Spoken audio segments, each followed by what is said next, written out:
আমরা আর কোনোদিনও আল্লাহর জন্য আল্লাহর আইন ফিরিয়ে আনতে পারবো না। এজন্য মুসলমানরা সিদ্ধান্ত গ্রহণ করলো, রাষ্ট্র আমাদের ছোট হতে পারে, অথবা রাষ্ট্রের আমাদের দরকার নাই। অর্থনৈতিক উন্নতি আমাদের কম হতে পারে, অত উন্নত অর্থনৈতিক প্রয়োজন আমাদের নাই। সামরিক শক্তি আমাদের কম হতে পারে, এত কিছুর প্রয়োজন আমাদের নাই। আমাদের একটা জিনিসের প্রয়োজন, সেটা যে কোনো মূল্যে আমাদের অর্জন করতে হবে, সেটা হলো আমরা আবার আল্লাহর জমিনে আল্লাহর বিধান দ্বারা শাসিত হতে চাই। এই আওয়াজ উঠলো গোটা ভারতবর্ষের মুসলমানদের মধ্যে। আপনারা আশ্চর্যান্বিত হবেন।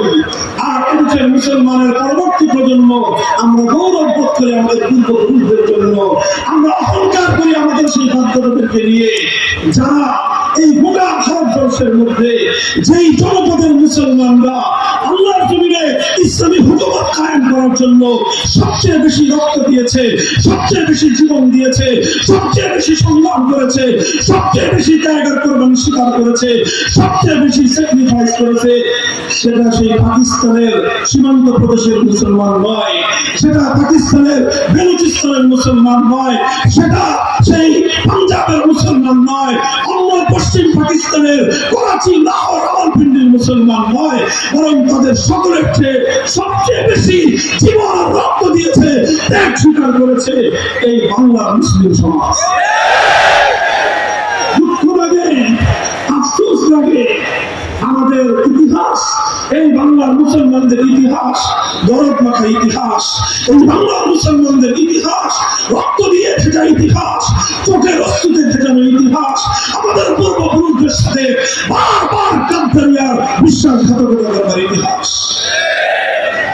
আমরা, আমাদের বাড়ির কাছে ছিল কলকাতা, আমাদের বাড়ির কাছে ছিল দিল্লি, আমাদের চারিপাশে ছিল ভারত। আমাদের মুসলমান পূর্বপুরুষরা সিদ্ধান্ত নিল যে না, এই বিশাল ভারতের অংশ হওয়ার প্রয়োজন আমাদের নাই, বাড়ির কাছের কলকাতার সঙ্গে গাছছাড়া বাঁধা কোনো প্রয়োজন আমাদের নাই, বাড়ির কাছের দিল্লির সঙ্গে আমরা একত্রিত থাকবো না, বরং আমরা এই ভারতকে লাথি মেরে 2000 কিলোমিটার দূরের পশ্চিম পাকিস্তানিদের সঙ্গে হাতে হাত রাখলাম শুধু একটা কারণে, ওরাও মুসলমান, আমরাও মুসলমান, দাবি ছিল একটাই, হুকুমত হবে নিজামে ইসলাম, দাবি ছিল একটাই, আল্লাহর জমিনে কায়েম হবে কোরআনী সংবিধান। 1947 সালের ইতিহাস এটাই। ইতিহাস পড়ুন, দেখবেন পশ্চিম পাকিস্তানিরা আল্লাহর জমিনে আল্লাহর হুকুমত কায়েমের জন্য, ইসলামী রাষ্ট্র প্রতিষ্ঠার জন্য যতটুকু ত্যাগ গোটা পশ্চিম পাকিস্তানের 5 প্রদেশ মিলে করেছে, 5 প্রদেশের ত্যাগকে এক পাল্লা রাখেন, শুধু এই বঙ্গ এলাকার 1 প্রদেশের মুসলমানদের ত্যাগ আর কোরবানি আরেক পাল্লায় রাখেন। আল্লাহর কসম খেয়ে বলতে পারি, পশ্চিম পাকিস্তানের 5 প্রদেশের ত্যাগের কোরবানির চেয়ে আমাদের এক বাংলাদেশের মুসলমানদের ত্যাগের কোরবানির পাল্লা ভারী হয়ে যাচ্ছে। এই ছিল আমাদের পূর্বপুরুষ কাজী শরীয়তুল্লাহ রাহমাতুল্লাহি আলাইহি অবদান, এটা ছিল আমাদের পূর্বপুরুষদের আন্দোলন, শামসুল হক ফরিদপুর রাহমাতুল্লাহি আলাইহি অবদান, মাওলানা আখাউদ্দিন রাহমাতুল্লাহি আলাইহি অবদান, হাফিজ হুজুর রাহমাতুল্লাহি আলাইহি অবদান, খতিব আজম সিদ্দিক রাহমাতুল্লাহি আলাইহি অবদান। এই বাংলার মুসলিম জাতির নেতৃত্বের উলামায়ে কেরামের কারণেই এদেশের মুসলমানরা এভাবে পার্শ্ববর্তী ভারতকে ডিঙ্গিয়ে, পার্শ্ববর্তী ভারতকে বৃদ্ধাঙ্গুলি দেখিয়ে কত দূরবর্তী একটা সম্প্রদায়ের সঙ্গে শুধুমাত্র ইসলামী আদর্শ বাস্তবায়নের স্বপ্ন নিয়ে ঐক্যবদ্ধ হয়ে পাকিস্তান গঠন করেছিলাম। এরপর ইতিহাস, এরপর ইতিহাস হৃদয় রক্তক্ষরণের ইতিহাস, এরপর ইতিহাস দুঃখ এবং করুণ ইতিহাস। এই দীর্ঘ সময়ে পশ্চিম পাকিস্তানিরা বারবার শুধুমাত্র আমাদের সঙ্গে গাদ্দারি করেছে। আমাদের উলামায়ে কেরাম, আমাদের ইসলামী নেতৃত্ব বারবার তাদেরকে বলেছেন অঙ্গীকার পুরা করেন। ঘোষণা ছিল, জাতির সঙ্গে ওয়াদা ছিল, মুসলমানদের জন্য আলাদা ভূখণ্ড হবে, আর সেই ভূখণ্ডের আইন এবং শাসন ব্যবস্থা হবে কোরআনী শাসন ব্যবস্থা। এই ছিল অঙ্গীকার, এই ছিল ওয়াদা। কিন্তু যখনই আমাদের উলামায়ে কেরাম পাকিস্তানি শাসক গোষ্ঠীকে বলতো কোরআনী সংবিধান দেন না কেন, জাতির সঙ্গে অঙ্গীকার আপনারা পূরণ করেন না কেন, পাকিস্তানি শাসকরা বলতো, হুজুর এখনো দেশটা তো শিশু রাষ্ট্র, এখনই যদি আমরা এখানে ইসলামী হুকুমত কায়েম করি তো এই শিশু রাষ্ট্র ইসলামী শাসন ব্যবস্থাকে হজম করতে পারবে না, রাষ্ট্রটা মরে যাবে, এটা আর একটু বড় হোক, তারপরে আমরা ইসলামী হুকুমত কায়েম করব। এইভাবে বছরের পর বছর যায়। ওলামায়ে কেরাম বারবার বলেন যে কবে আপনাদের এই শিশু রাষ্ট্র বড় হবে, কবে বড় হবে, কবে বড় হবে, কবে? 20 বছর চলে যায়, রাষ্ট্র এখনো শিশু রাষ্ট্র। এখনই ইসলাম কায়েম করলে ইউরোপ আমেরিকা আমাদেরকে সাহায্য করবে না, সহযোগিতা করবে না, এই রাষ্ট্র বিশ্ব দরবারে মাথা তুলে দাঁড়াতে পারবে না। 24 বছর চলে যায়, এখনো শিশু রাষ্ট্র বড় হয় না। আমার প্রধান শাইখুল হাদিস আল্লামা আজিজ রহমাতুল্লাহ আলাইহির কাছে বহুবার আমি শুনেছি, তিনি বলতেন সেই ফলা 24 বছরের বালেগ হয় না, ওইটা আর 90 বছরের বালেগ হয় না। পাকিস্তান রাষ্ট্র এই 24 বছর পর্যন্ত এটা বলে শিশুই থাকে না, এই 24 বছরের পরে ও আর বালেগ হলো না। মুসলমানের সিদ্ধান্ত নিল যেই ফলা 24 বছরের বালেগ হয় না, ওটা 24 বছরে মুসলমানি করলেও বালেগ করানো যায় না, এই ফলা দরকার নেই। মুসলমানরা সিদ্ধান্ত নিল যেহেতু আল্লাহ জমিনে আল্লাহর কোরআনের আইন বাস্তবায়নের অঙ্গীকার করে যে রাষ্ট্র হয়েছিল, কোরআনের সংবিধান যখন পেলাম না, পাকিস্তানের প্রয়োজন নয়, ভেঙে টুকরো করে দাও। মুসলমানদের সেন্টিমেন্ট এটাই ছিল। সেই সুযোগে সেই সময়ে 1970 সালের জাতীয় নির্বাচন আসলো। সেই জাতীয় নির্বাচনের প্রেক্ষাপটে এই অঞ্চলের বাঙালিদের নেতা হিসেবে শেখ মুজিবুর রহমান সাহেব সামনে লাইটে আসলেন। লাইটে এসে তিনি তার জীবনের সবচেয়ে বড় কল্যাণময় কাজটা করলেন। কি কাজ? তিনি বললেন, যদি আমরা 70-এর এই নির্বাচনে বিজয়ী হতে পারি, আমরা যদি সরকার গঠন করতে পারি, তাহলে আমাদের এই দেশে শেখ মুজিবুর রহমান সাহেব 70-এর জাতীয় নির্বাচনে গোটা বাংলাদেশের মানুষের সঙ্গে অঙ্গীকার করলেন, আমরা যদি বিজয়ী হতে পারি, কোরআন সুন্নাহ বিরোধী কোনো আইন করব না। এই ছিল বঙ্গবন্ধু শেখ মুজিবুর রহমান সাহেবের পুরো রাজনৈতিক জীবনের ইতিহাসের সবচেয়ে বড় কল্যাণময় কাজ। তিনি এই ঘোষণা দিলেন, এদেশের মুসলমানরা তার এই ঘোষণাকে স্বাগত জানালো। ভাই, এটা আমার কোনো কথা নয়, বাংলাদেশের ইতিহাস করেন, বাংলাদেশের ইতিহাস আওয়ামী লীগের অফিস করাইছে, ইতিহাস শত শত ইতিহাস গ্রন্থ আছে, তোমাদের বাড়িতে আছে, ঘরে আছে। এই সমস্ত ইতিহাস করেন। 70-এর জাতীয় নির্বাচনে আওয়ামী লীগের ম্যানিফেস্টো কি ছিল, ইশতেহার কি ছিল, দেখেন সেখানে এই কথা ছিল, কোরআন সুন্নাহ বিরোধী কোনো আইন করা হবে না। এরপরে কি দেখলাম আমরা? তিনি বিজয়ী হলেন। এদেশের মানুষ অভূতপূর্ব ম্যান্ডেট দিল শেখ মুজিবুর রহমান সাহেবকে।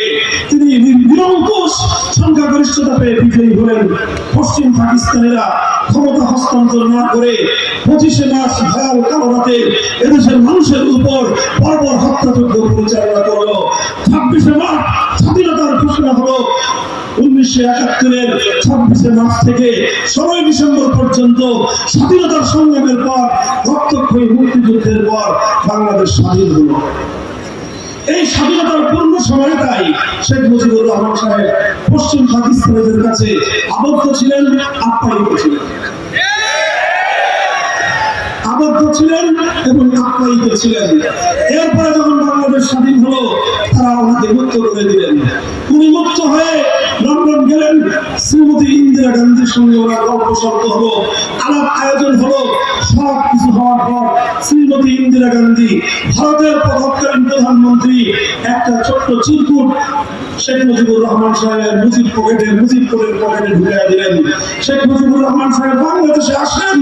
স্বাধীনতার পরবর্তী 72-এর শুরুতেই অভূতপূর্ব এই জাতির একটা অবিসংবাদিত নেতা হিসেবে তার আবির্ভাব হয়েছিল। এ জাতি তাকে বরণ করে নিয়েছিল। কিন্তু 72-এর কয়েক মাস যেতে না যেতেই তিনি যে কাজটা করলেন, সেটা হলো 70-এর নির্বাচনের আগে জাতির সঙ্গে কৃত সেই অঙ্গীকার তিনি সরাসরি ভঙ্গ করলেন। সেই ওয়াদা তিনি গাদ্দারি করলেন, জাতির সঙ্গে বিশ্বাসঘাতকতা করলেন, কোরআন সুন্নাহ বিরোধী কোনো আইন তৈরি না করার অঙ্গীকার করে তিনি সংবিধানের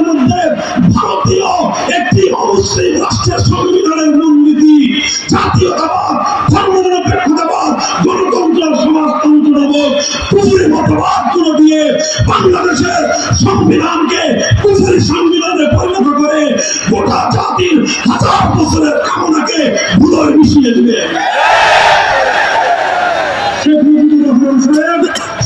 নির্বাচন আগে যেই কল্যাণের কাজটা করেছিলেন ৭২ এসে নিজ হাতে তিনি সেই কল্যাণের কবর রচনা করবেন।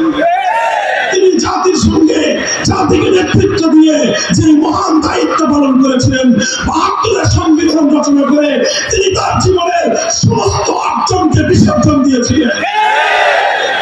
এরপর ইতিহাস নিয়ে বেশি বলতে চাই না। ৭৫ তিনি তার প্রাপ্য পেয়ে গিয়েছেন। মুসলমানদের সঙ্গে আল্লাহর সঙ্গে আল্লাহর পয়গম্বরের সঙ্গে বিশ্বাসঘাতকতার ফল তিনি পেয়ে গিয়েছেন। তারপর অনেক পরিবর্তন এলো, কেউ কেউ কিছু পরিবর্তন করার চেষ্টা করলেন। সেই জায়গায় বিসমিল্লাহির রহমানির রহিম সংযুক্ত করলেন সংবিধানের উপরে। ধর্মনিরপেক্ষতা নামক কুফরি মতবাদকে উচ্ছেদ করে আল্লাহর উপর পবিত্র আস্থা এবং বিশ্বাস সংযুক্ত করলেন। আরেকটা দেশে রাষ্ট্র ধর্ম ইসলাম সংযুক্ত করলেন। অনেক কিছুই করলেন, কিন্তু সংবিধানের মধ্যে একটা গোজামিল ছিল।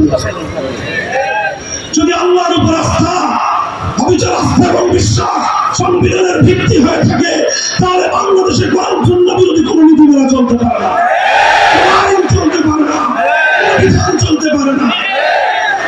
এই জন্য আবার এই ফ্যাসিবাদ দেশে এই খুনি ফ্যাসিবাদী স্বৈরাচারী শেখ হাসিনার সবচেয়ে বড় কুকীর্তি হলো বাংলার সংবিধান থেকে আবার আল্লাহর উপর আস্থা এবং বিশ্বাসকে তুলে দিয়েছে।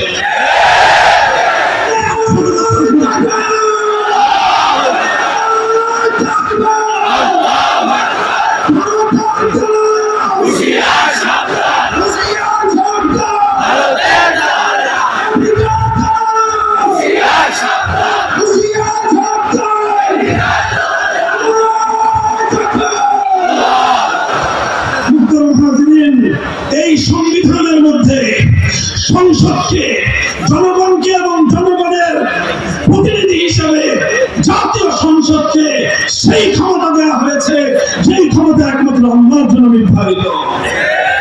আবার শুনেন, প্রচলিত ৭২ প্রণীত শেখ মুজিবুর রহমানের বানানো এই সংবিধানের মধ্যে জনগণের ম্যান্ডেট নিয়ে জাতীয় সংসদের সদস্যদেরকে সেই ক্ষমতা দেওয়া হয়েছে যেই ক্ষমতা একমাত্র আল্লাহর। এক আল্লাহর আসনে দুর্গা বসলে যেরকম তাগুত হয়, এক আল্লাহর আসনে সরস্বতী কালী বসলে যেরকম তাগুত হয়, এক আল্লাহর আসনে লাত মানাত উজ্জা হুবল বসলে যেরকম তাগুত হয়, আল্লাহ সার্বভৌম আইন তৈরি করবার ক্ষমতা গ্রহণ করে এই সংসদও তাগুতি সংসদে পরিণত হয়েছে।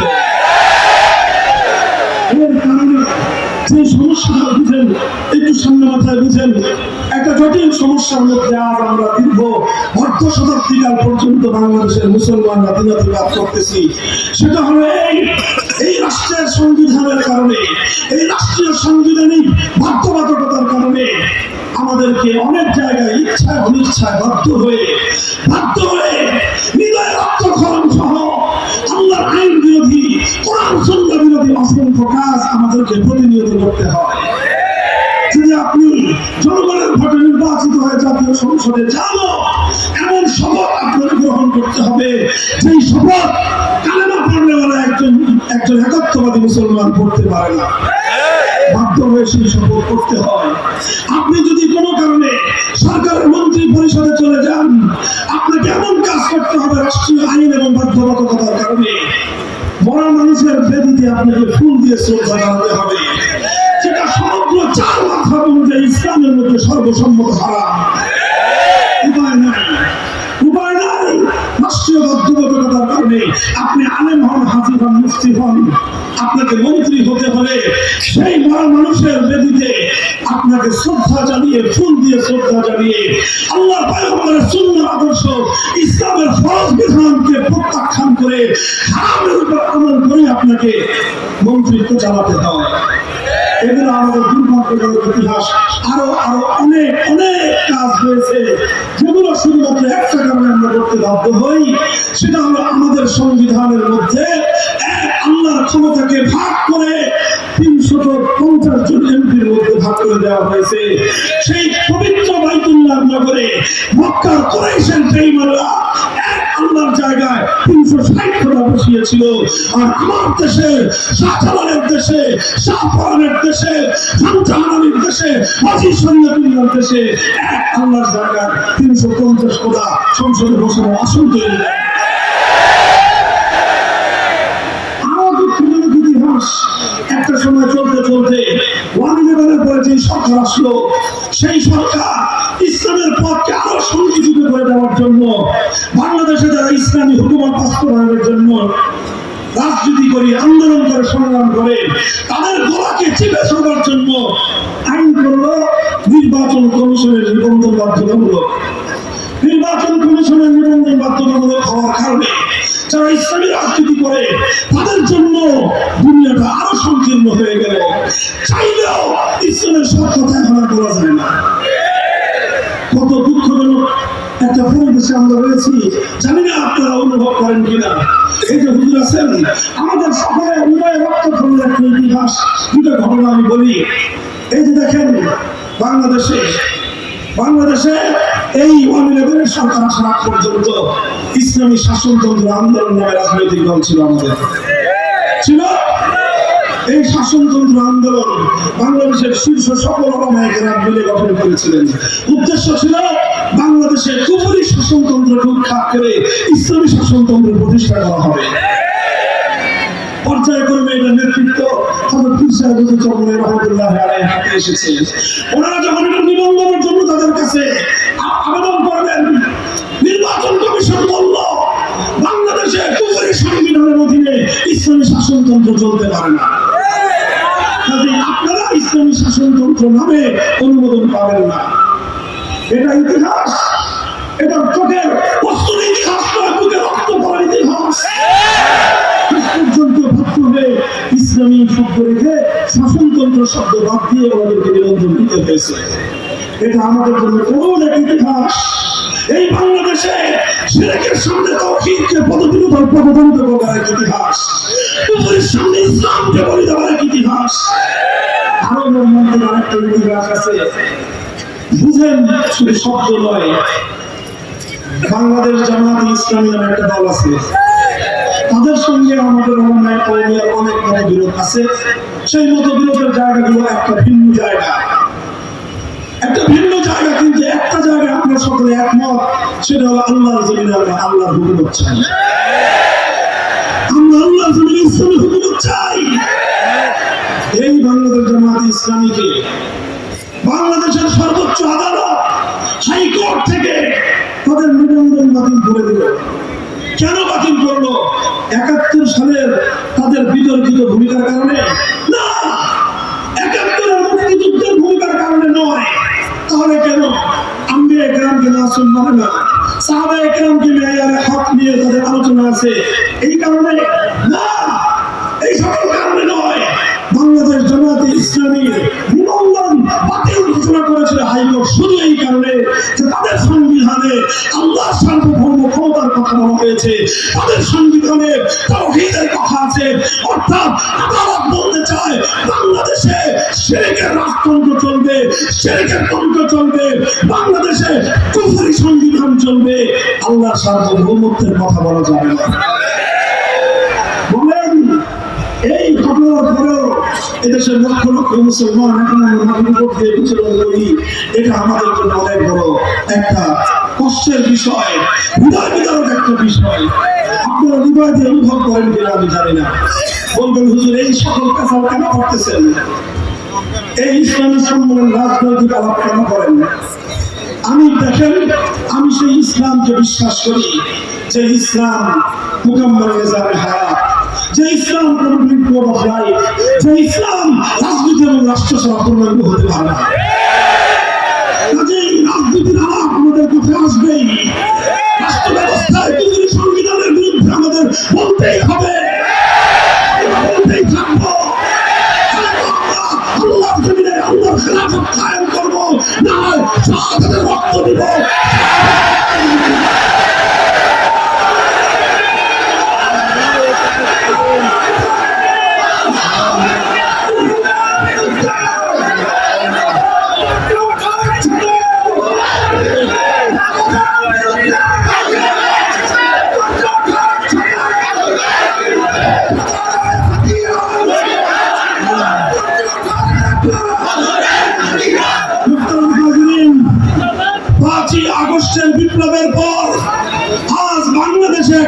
প্রেক্ষাপট তৈরি হয়েছে, কথা বলেন ঠিক না বেঠিক? আমার যুব এবং তরুণ প্রজন্ম রক্ত দিয়ে যে স্বাধীনতা এনেছে, সেই স্বাধীনতার তাৎপর্য উপলব্ধি করতে হবে।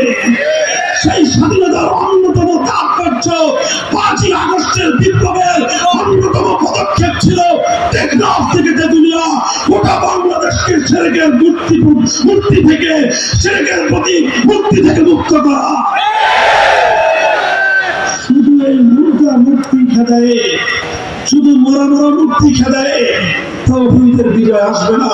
হ্যাঁ, মরা মূর্তি যেভাবে আমরা বিতাড়িত করেছি, জিন্দা মূর্তিও বিতাড়িত করতে হবে। বাংলাদেশের সকল ক্ষেত্রে, জাতীয় ক্ষেত্রে সবচেয়ে আলোচিত বিষয় হলো সংবিধান সংস্কার। সংবিধান সংস্কার, সংবিধান সংস্কার। আমরা স্পষ্ট ভাষায় আমাদের দাবি তুলতে চাই।